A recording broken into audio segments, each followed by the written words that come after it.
우리 오늘 찾을 말씀은 빌립보서 1장 1절에서 11절까지 말씀입니다. 빌립보서 1장 1절부터 11절까지 말씀, 우리 한 절씩 교독하겠습니다. 그리스도 예수의 종 바울과 디모데는 그리스도 예수 안에서 빌립보에 사는 모든 성도와 또한 감독들과 집사들에게 편지하노니,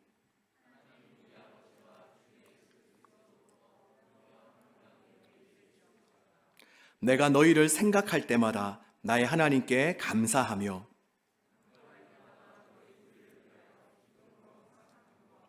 너희가 첫날부터 이제까지 복음을 위한 일에 참여하고 있기 때문이라.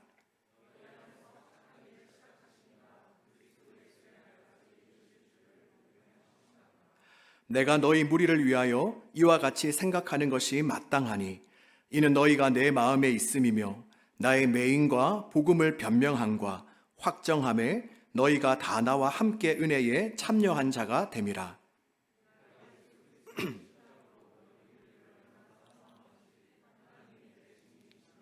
내가 기도하노라. 너희 사랑을 지식과 모든 총명으로 점점 더 풍성하게 하사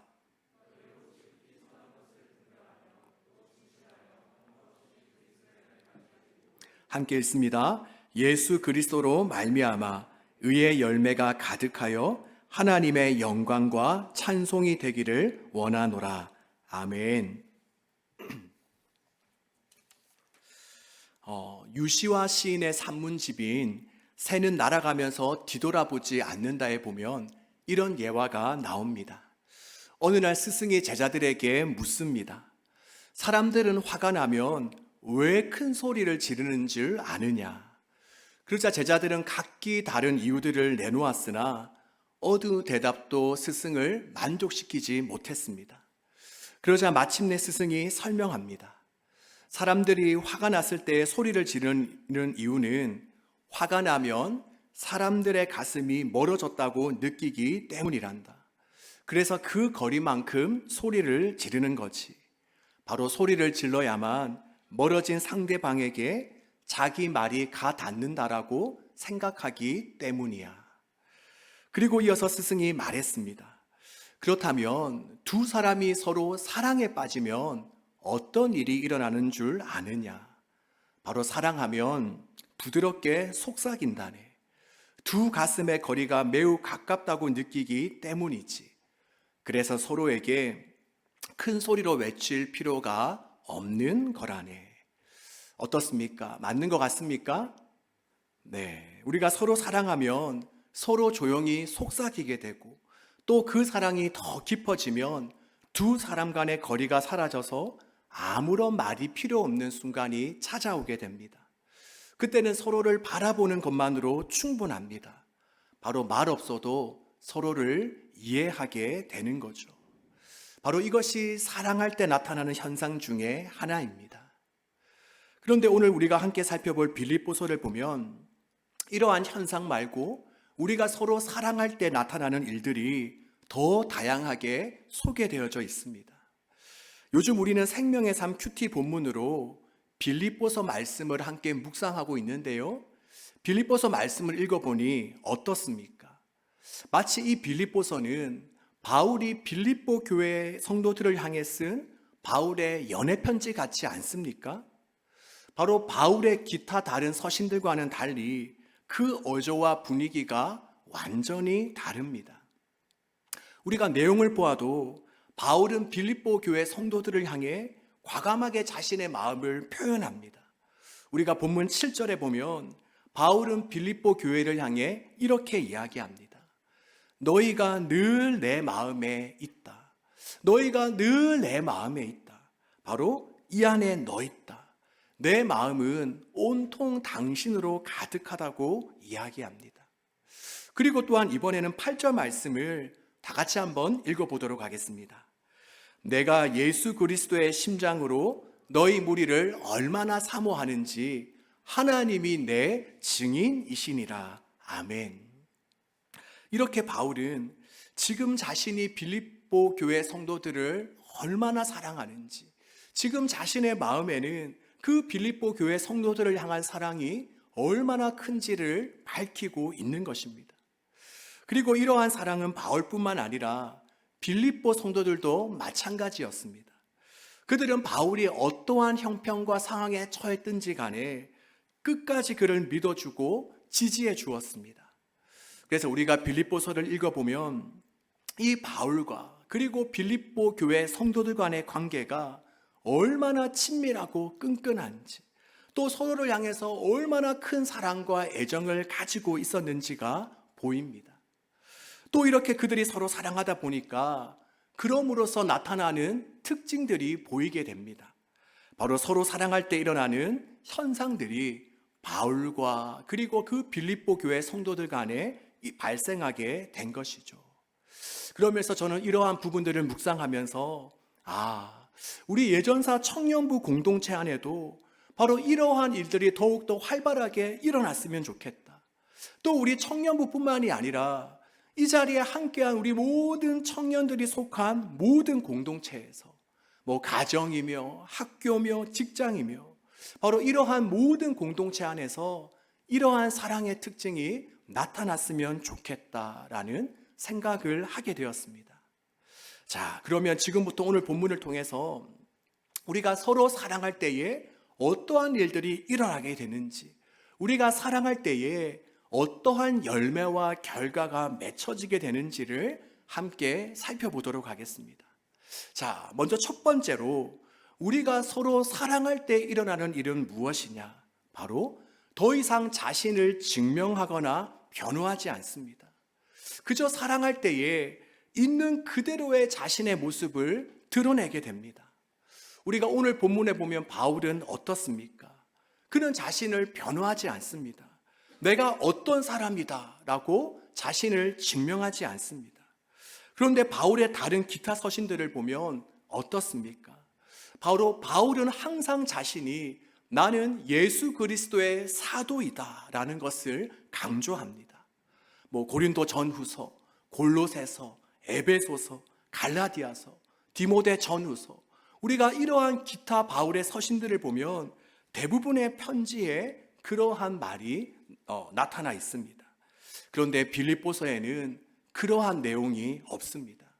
오늘 본문 1절을 보아도 그저 바울은 나는 예수님의 종입니다 라는 사실에 대해서만 밝힐 뿐입니다.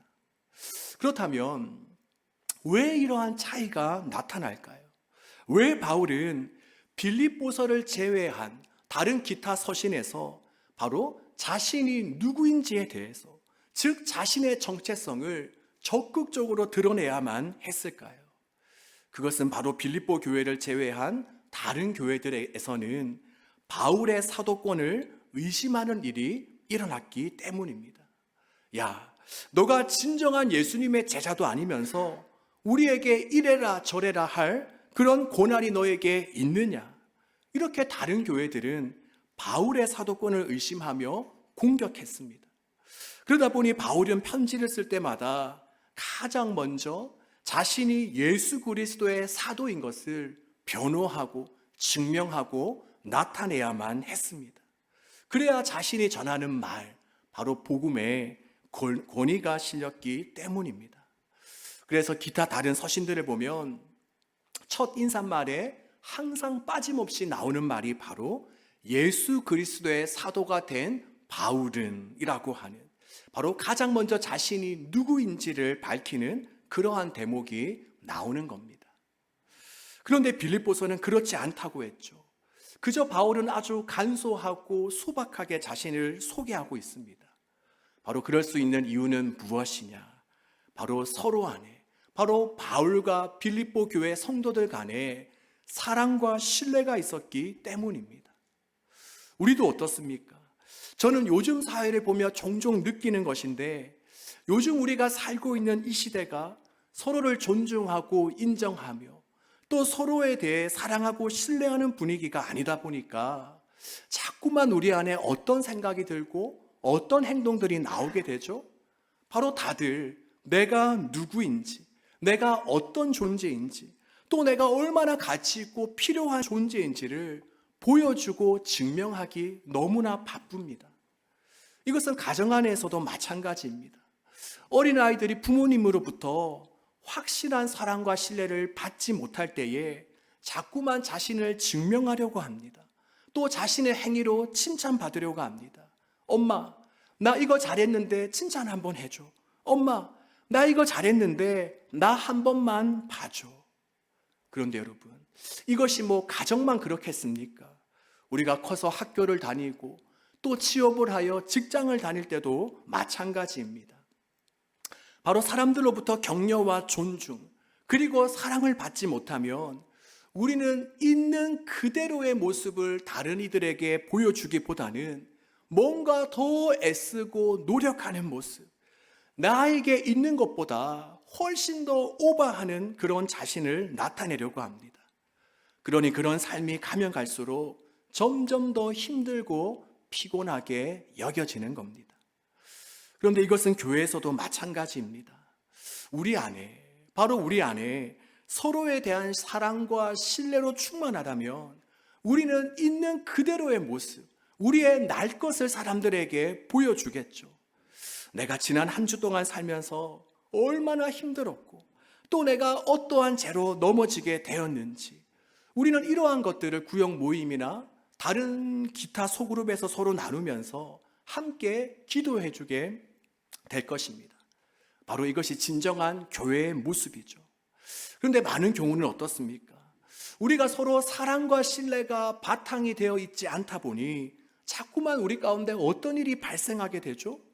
우리가 기도 제목을 나눠도 진짜 본인이 나누고 싶은, 정말 자신을 힘들게 하는 그러한 기도 제목은 마음 한 곳에 깊이 감추어 두고 우리는 그저 나눠도 될 만한 것, 남이 흉보지 않을 것만 우리는 나누게 됩니다. 이것은 너무 가슴 아픈 일이지 않습니까? 우리가 바로 교회 안에서는, 우리가 이 믿음의 공동체 안에서는 6일 동안 자신이 꽁꽁 싸매고 있던 그 모든 형식과 틀을 다 벗어버리고 자신의 날 것을 그대로 다 서로에게 보여줘도 되는데, 우리는 교회 안에서까지 그것을 내려놓지 못하고 우리는 그저 세상에서와 똑같이 꽁꽁 다른 것들로 감싸 자신을 숨기고 있으니 얼마나 안타까운 일입니까? 그러기에 여러분, 바라기는 우리 공동체가 더 이상 하나님에게는 물론이고 서로에게 자신이 얼마나 괜찮은 존재인지, 자신이 얼마나 괜찮은 사람인지, 자신의 능력이 얼마나 대단한지 이렇게 자신을 증명하고 보여주는 집단이 되어지지 않기를 바랍니다. 그저 우리는 있는 그대로의 모습을 다 드러내고 보여줄 수 있는, 먼저 하나님에게는 하나님, 저 이번 한 주도 또 넘어졌어요. 정말 저는 하나님의 은혜 없이는 살아갈 수 없는 것 같아요. 하나님, 저를 꼭 붙잡아 주세요. 저를 도와주세요. 그리고 서로를 향해서도 마찬가지입니다. 이번 한 주 학교에서 또한 회사에서 이런 어려움이 있었습니다. 또 요즘 저의 최대 고민은 바로 이러이러한 부분이에요. 저를 위해 함께 기도해 주세요. 바로 이렇게 자신의 연약함과 날 것을 다 드러내고 또 그러한 상대방의 연약함과 부족함을 우리가 사랑과 신뢰로 감싸고 덮어줄 수 있는 그런 사랑의 공동체가 되기를 소망합니다. 그래서 첫 번째로 우리가 서로 사랑할 때 나타나는 특징은 뭐냐? 서로 자신을 증명하고 자신을 변호하는 것이 아니라 있는 그대로의 모습을 나타내게 됩니다. 자, 그리고 두 번째로 서로 사랑할 때 어떤 일이 일어나는가? 바로 감사가 풍성해집니다. 자, 두 번째 특징이 뭐라고요? 감사가 풍성해집니다. 우리가 빌립보 교회를 한번 보십시오. 서로 사랑하다 보니까 원망과 불평이 아닌 서로 감사가 흘러 넘쳐나는 것을 볼 수 있습니다. 우리가 본문 3절 말씀을 보면 바울은 빌립보 교회 성도들을 생각할 때마다 하나님께 무엇하게 된다라고 말씀합니까? 바로 하나님께 감사하게 된다라고 말씀합니다. 그리고 이처럼 이러한 감사가 가능했던 이유가 오늘 본문에 두 가지가 나오는데요. 그 첫 번째는 뭐냐? 바로 빌립보 교회 성도들이 복음 안에서, 바로 예수 그리스도 안에서 살아갔다는 것입니다. 본문 4절과 5절 말씀을 보면 바울은 이렇게 말합니다. 간구할 때마다 너희 무리를 위하여 기쁨으로 항상 간구하는 것은 너희가 첫날부터 이제까지 복음을 위한 일에 참여하고 있기 때문이라. 아멘. 그렇습니다. 바로 빌립보 교회 성도들은 바울이 첫 복음을 전한 날부터 지금까지 복음 대신 예수님을 떠나지 않았습니다. 이것이 바로 바울에게 가장 큰 감사의 이유가 됐던 것입니다. 우리가 데살로니가 전서 2장 19절 말씀에도 보면 바울은 이렇게 고백합니다. 우리의 소망이나 기쁨이나 자랑의 면류관이 무엇이냐? 바로 그가 강림하실 때에 우리 주 예수 앞에 바로 너희가 아니냐라고 말씀합니다. 즉 바울에게 있어서 가장 큰 기쁨, 바로 바울 자신의 자랑거리는 같은 믿음 안에서 살고 있는 형제 자매였던 것입니다. 그리고 이것은 저와 여러분도 마찬가지죠. 저 역시도 지금까지도 그랬고 또 청년부를 맡은 지금도 우리 청년들에게 가장 바라는 것이 있는데 그것은 바로 우리가 복음 안에서 예수 그리스도 안에서 살아가는 것입니다. 바로 복음 안에서 우리가 함께 성장하고 자라는 것입니다. 바로 이것을 보는 것보다 저에게 더 큰 기쁨과 재미와 만족은 없었습니다. 그래서 우리 공동체를 위해 기도할 때도 가장 먼저 나오는 기도가 무엇이냐? 주님, 우리 청년들이 한 명도 빠짐없이 예수님을 인격적으로 만나게 해주세요. 예수님을 그들의 참된 구주로 믿게 해주세요. 날마다 주님을 바라보며 주님과 동행하는 삶을 살게 해주세요 입니다. 그리고 저와 여러분의 마음이 이러하다면 우리 하나님 아버지의 마음은 어떠하시겠습니까? 바로 주님은 그 어떤 것들보다도 바로 저와 여러분이 복음 안에서 예수님 안에서 살아가는 것을 기뻐하십니다.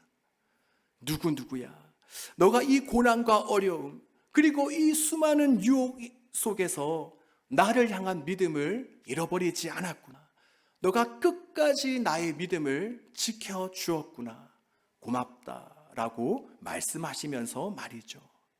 그러기에 바라기는 우리 모두가 늘 복음 대신 주님 안에 거하며 주님과 함께 자라나기를 간절히 소망합니다. 그래서 우리가 늘 하나님께는 기쁨이 되며 또 서로에 대해서는 늘 하나님께 감사드릴 수 있기를 바랍니다. 자, 그리고 두 번째로 바울이 감사했던 이유는 무엇이냐? 바로 빌립보 교인들의 헌신과 섬김에 있었습니다. 빌립보 교회 교인들은 처음부터 지금까지 복음 안에서 신앙생활을 했을 뿐만이 아니라 두 번째로 복음 전도자인 바울을 적극적으로 돕고 섬겼습니다. 지금 이 바울이 빌립보서를 쓰고 있는 장소가 어디인지 아십니까? 바로 로마의 한 감옥입니다. 한번 생각해 보십시오. 로마의 그 감옥 안에 갇혀져 있는 바울의 심정이 어떠했겠습니까? 물론 하나님께서 넘치는 위로하심으로 바울과 함께 해주셨겠지만 순간순간 바울은 그 성도들의 교제와 격려가 그리울 만큼 때로는 너무나도 힘들고 외로운 그러한 찰나들이 있었을 것입니다. 그런데 그런 그에게 빌립보 교회 성도들은 어떻게 합니까? 바로 마게도니아에서 로마까지 무려 약 1200km가 되는 그 먼 거리임에도 불구하고 에바브로 디도라는 사람을 보내어서 바울에게 헌금을 전달하며 그를 격려합니다. 여러분, 그 순간 바울의 마음이 어떠했겠습니까? 아마도 바울은 그 위로와 격려 그리고 그 사랑의 선물을 받으면서 자신을 이렇게까지 사랑해주고 생각해주는 빌립보 교회 성도들에게 큰 감동을 받았겠죠. 그리고 더 나아가서 바울은 바로 그들의 그러한 지지와 섬김을 통해 바울은 하나님의 위로하심을 경험하게 되었을 것입니다. 그러니 바울은 본문 7절에서 내가 너희를 위하여 이와 같이 생각하는 것이 마땅하도다. 내 마음속에는 늘 여러분을 향한 감사함이 있습니다라고 고백하고 있는 것이겠죠.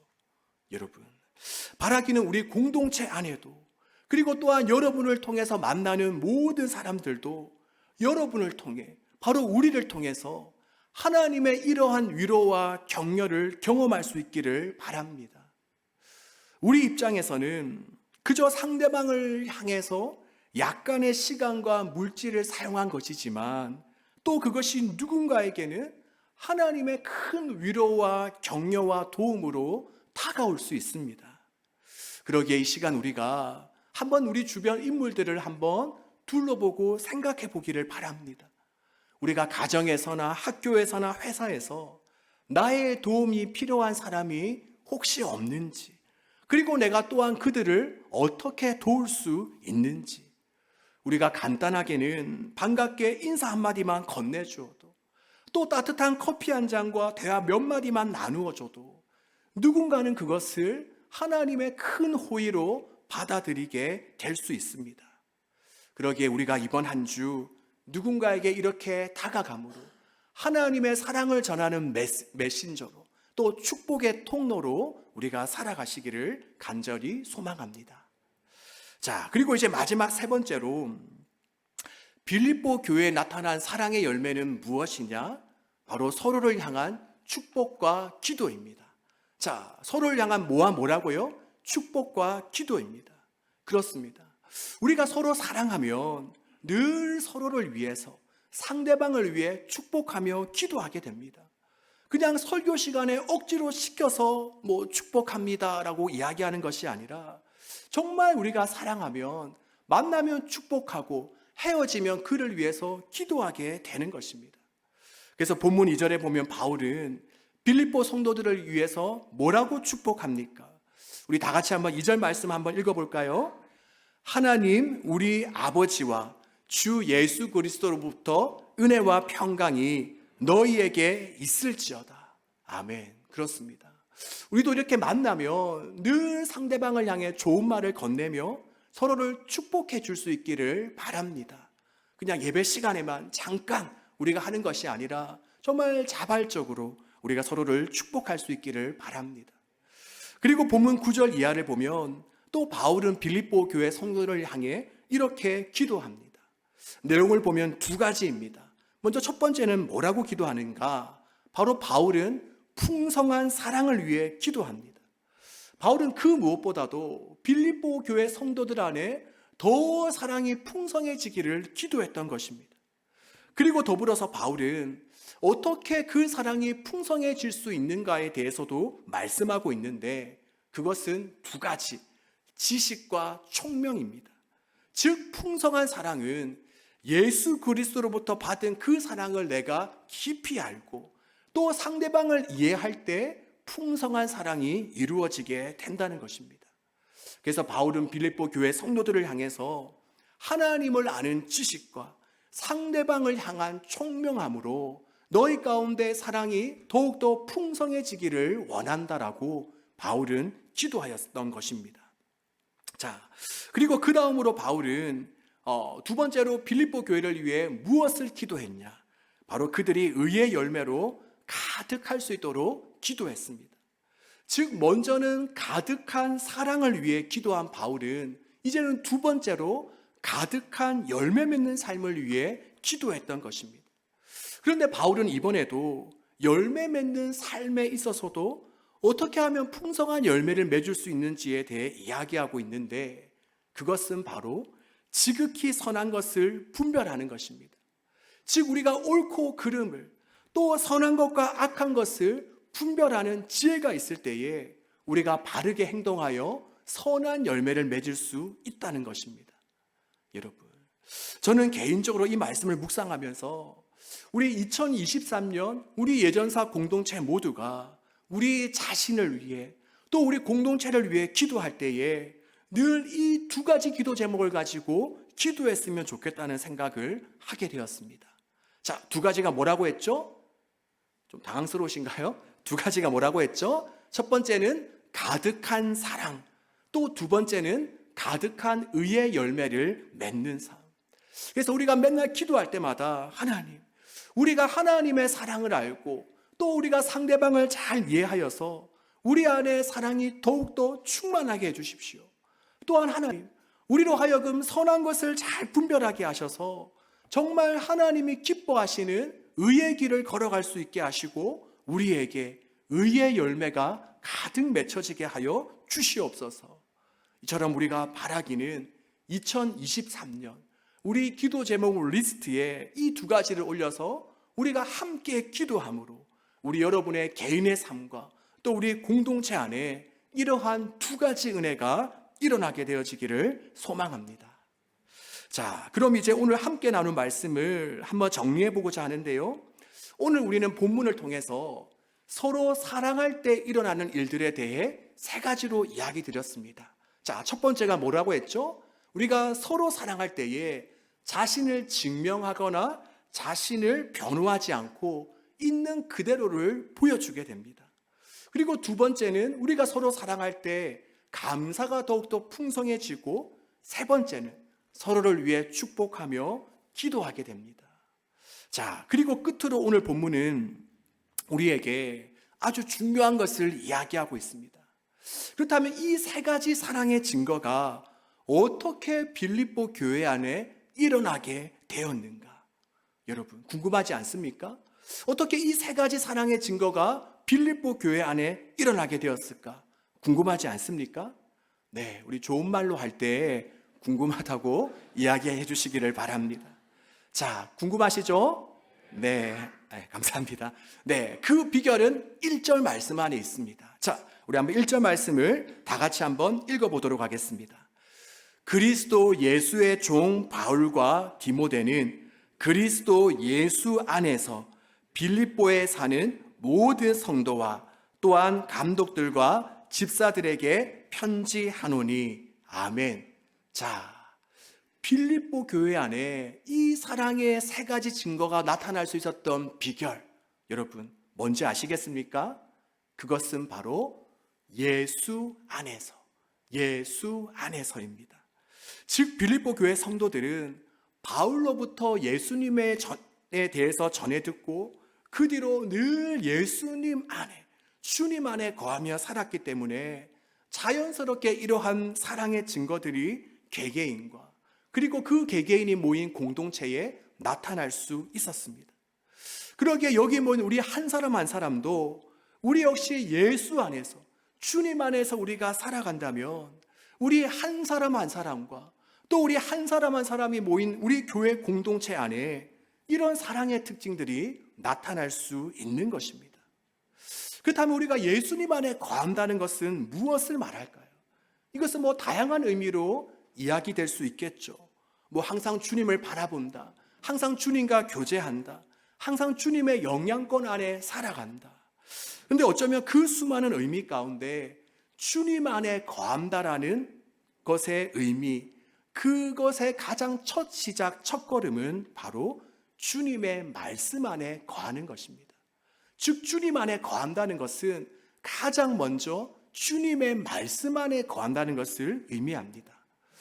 요한복음 15장 7절에 보면 너희가 내 안에 머물러 있고 내 말이 너희 안에 머물러 있으면 이라고 되어져 있습니다. 자, 다시 너희가 내 안에 머물러 있고 내 말이 너희 안에 머물러 있으면, 우리가 이것을 통해 알 수 있는 것이 무엇입니까? 바로 주님 안에 머무른 것은 다른 말로 하면 무엇을 이야기하느냐? 바로 주님의 말씀 안에 머무는 것을 이야기합니다. 그리고 이 말씀 안에 머무는 가장 기본은 저는 말씀 묵상, 우리가 하루를 시작하며 하게 되는 큐티라고 생각합니다. 지금 우리는 생명의 삶으로 날마다 큐티를 하고 또 바이블 타임 카톡방에 서로가 묵상한 것들을 함께 나누고 있는데, 바라기는 우리 모두가 다 이렇게 매일 아침마다 하나님의 말씀을 가지고 묵상할 수 있었으면 좋겠습니다. 그리고 정말 다행인 것은 뭐냐? 오늘까지 바이블 타임 신청을 할 수 있습니다. 네, 무슨 말인지 아시죠, 여러분? 네, 오늘까지. 네, 제가 이걸 이야기하려고 지금까지 쭉 이야기한 건 아닌데, 하다 보니 또 그렇게 실천 사항으로 그렇게 되어버리고 말았어요. 그래서 우리 모두가 함께 동참해서 매일 아침을 피곤해, 짜증나, 이것으로 시작하는 것이 아니라 하나님 말씀으로 우리가 하루를 시작할 수 있었으면 좋겠습니다. 그래서 말씀 안에 머무는 것이 곧 예수님 안에 머무는 것이고, 또 예수님 안에 머물므로써 서로 사랑할 때 나타나는 이 세 가지 특징이 나타날 수 있는데, 바로 여기 모인 우리 모두가 다 이러한 가정들을 밟아 나감으로 바로 서로 사랑할 때 일어나는 특징들이 저와 그리고 우리 공동체 안에 가득 나타날 수 있기를 소망합니다.